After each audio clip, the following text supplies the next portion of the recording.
السلام عليكم ورحمة الله وبركاته. أنا المدرس المساعد امير سلمان حسين اللبان، تدريسي في كلية التربية الأساسية قسم اللغة الإنجليزية في جامعة بابل. محاضرتنا لهذا اليوم لطلبة المرحلة الرابعة من قسم اللغة الإنجليزية في مادة الاختبارات، وعنوانها Techniques of Objective Tests Multiple Choice Questions MCQ. Welcome to you, dear students, in our new lecture, which is about the techniques of objective tests. These techniques are very important to test students, and between these techniques of objective test, we have multiple choice question, which is abbreviated as MCQ. MCQ simply can be defined as the most widely and commonly used technique in objective tests for different features, for different characteristics, as we can say. These techniques are used to examine large number of students, and it can be used in formative and summative assessment. So we can use it with the daily exams, with monthly exams, with mid-year exams, final exams, and so on. And we can use it with all the types of exams. In addition to that, we can test a large number of students within this technique and this style. Moreover, questions of multiple choice items can be banked for future use, not more than or not more like the current use. We can use it in the next year, in the next month, in the next exam, and so on. Also, it's used to not evaluate only ideas, so we can use it with different levels of complexity. So we can use it with the primary stage, intermediate stage, preparatory stage, and even in university or higher studies, but with different levels of complexity. Now we come to the parts of MCQ. What are the main parts of multiple choice question? Generally, the multiple choice question consists of two main parts, which are the stem and 4 options, or 5 or 3, as the examiner see. The stem can be used in two forms. It's either as an incomplete statement or as a question. For example, I can say, where did John go? This is a question. And this question must be followed by 4 options to give me the required answer or the correct answer. Another type is what? The incomplete statement. For example, John dash to the store. Here in this dash or in this blank, I need to put a suitable verb, and this verb can complete or give me the complete idea or meaningful idea of our sentence.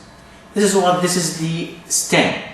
What about the option? The option or the options are 4. One of these options is what is the correct answer, what I want to select, and we call it here key. Key is or refers to a correct answer. The other 3 options or incorrect options are called what? Are called distractors. Why they are called so? Because they have to distract the examiner or the pupil or the student, because it's related to the same class or to the same group of words. As you see here in this example, we have a stem. John is dash football now. We notice that this sentence is in present continuous tense. Why? We have is and we have now. This is a stem. What about options? We have 4 options. We have playing, play, plays, and played. Playing, which is the option A, is the correct answer. Why it is correct answer? Because it has a verb with ing form, or a verb with ing form. This is the key. And the other three options or incorrect options are distractors. Why they are distractors? Because they are, all of them relate to the same verb, which is what? Which is a play. So I need to distract the pupil. How to choose? Depending on what features, depending on what criteria. Okay? Playing here is the correct answer, for it refers to the continuity of the tense or continuity of the action. Now we come to the tips for designing multiple choice questions. I am a teacher and I need to design a new multiple choice question. What are the steps that I have to follow in constructing multiple choice question? First of all, I need to identify my directions. Directions should be stated clearly at the beginning of a question. We call it what? The statement of a question. Teacher here needs to explain what he wants from his pupils to do, whether they circle the correct answer, underline the correct answer, or to rewrite or select, and so on. This is a very important point for the teacher in order to arrive the objectivity of his text. Another point is the nature of the statement or the nature of item itself. It must be clear, brief, and comprehensive, which means easy to be read by the pupil. I don't need to put complex words or ambiguous words in my item. Only I have to put simple and clear, systematic and meaningful sentences. Another point is the use of grammar. I have to use the proper and correct grammar.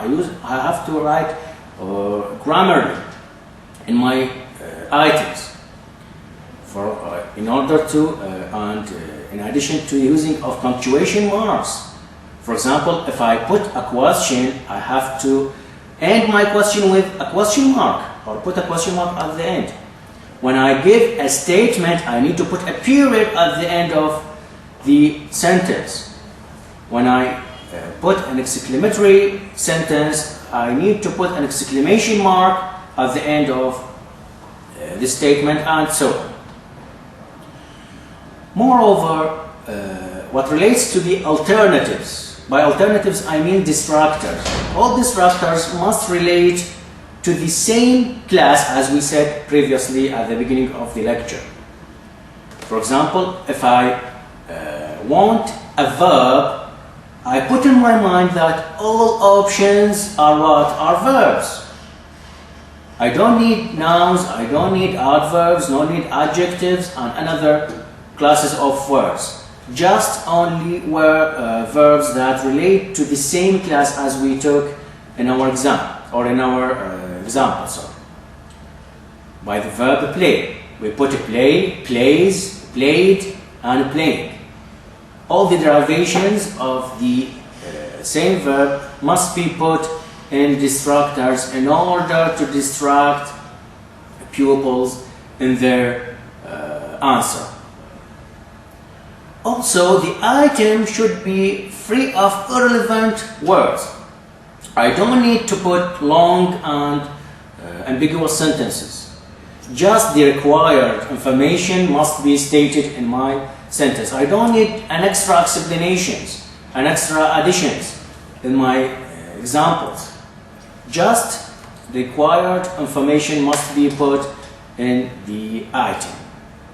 And the item must contain only one correct answer.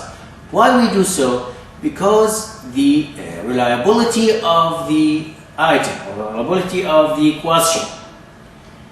Reliability is defined as the consistency of testing the score, which means that the score of this test must be consistent from one teacher to another. So if I put more than one correct answer, the reliability of our test or my test will be affected. And I don't give or it doesn't give the same result. Sometimes we have certain options that must be avoided in multiple choice, just like of the previous one, none of the previous one, A and B, and so on. These options must be avoided in designing multiple choice question. Why? Because they affect the objectivity of a test. So instead of this option, I can replace it with another option that make my item more objective and more accurate.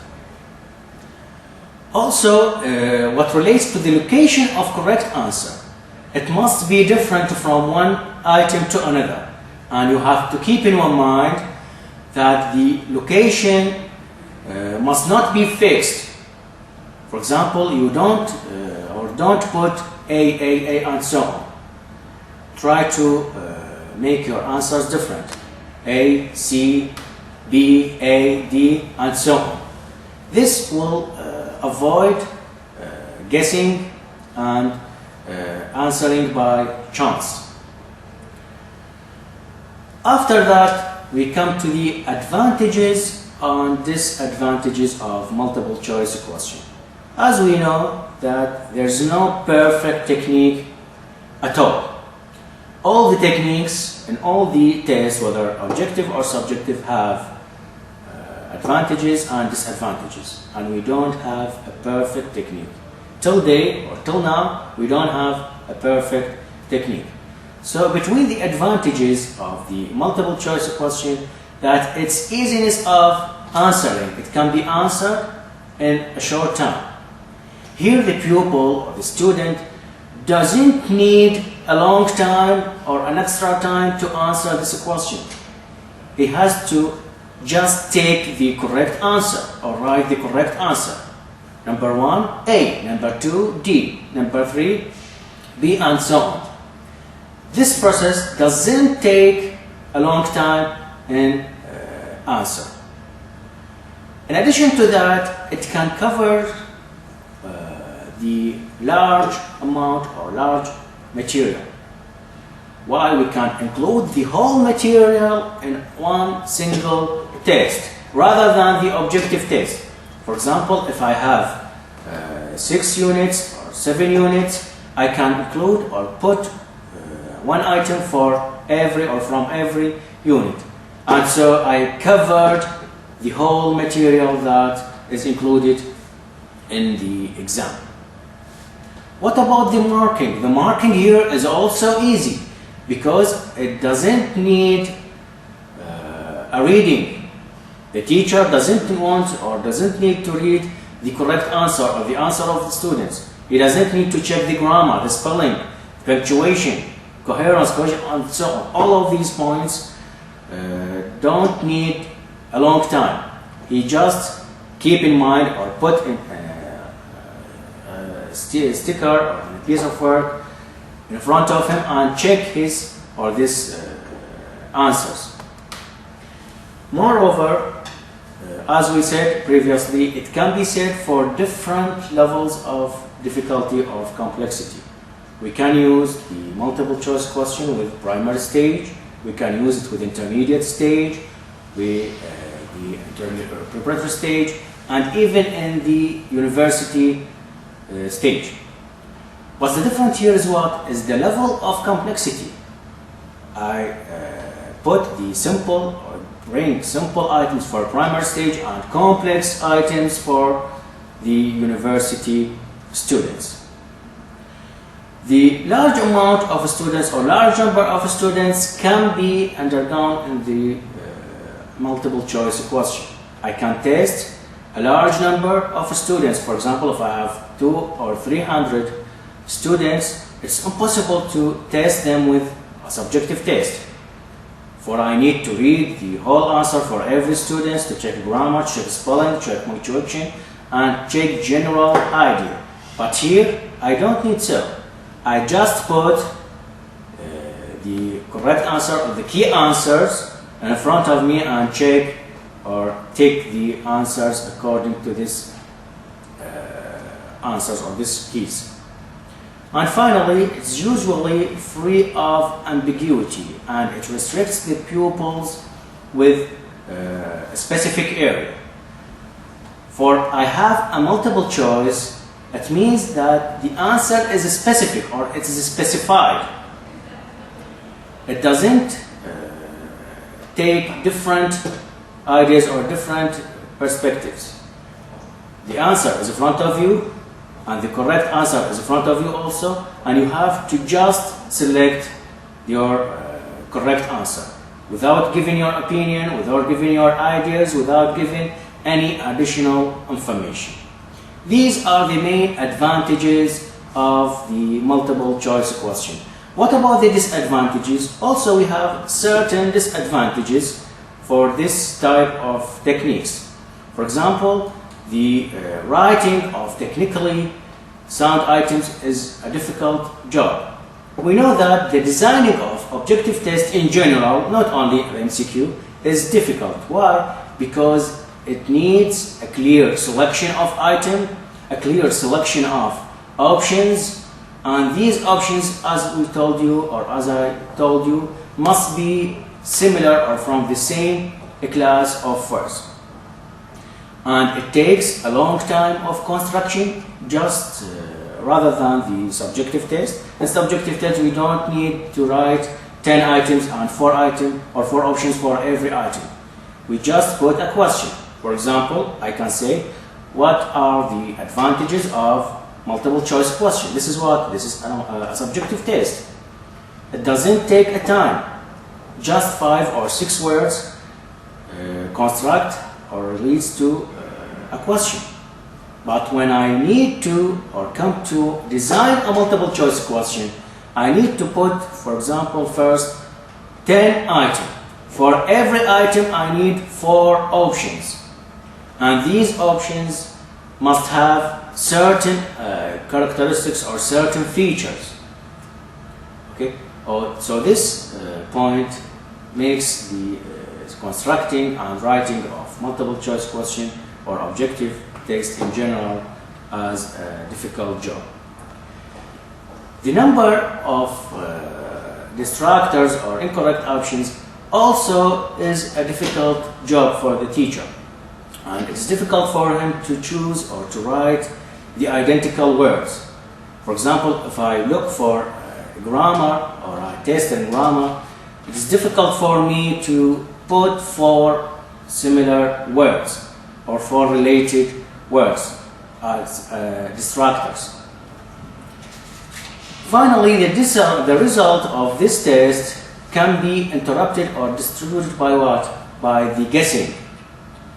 Because most of the students, when they don't know the correct answer, they go to guess or they guess the answer by using the chance, by using certain techniques or certain ways to just guess the correct answer. For example, they put all answers as A or all of them as B, or making them rhythmically A, B, C, D, A, B, C, D, and so on. This will affect the result of the test. Moreover, they can be cheated easily. The pupil, when he just look at the answer of his mate or his colleague, he can copy the answers easily. So it's a source of cheating, or it encourages cheating.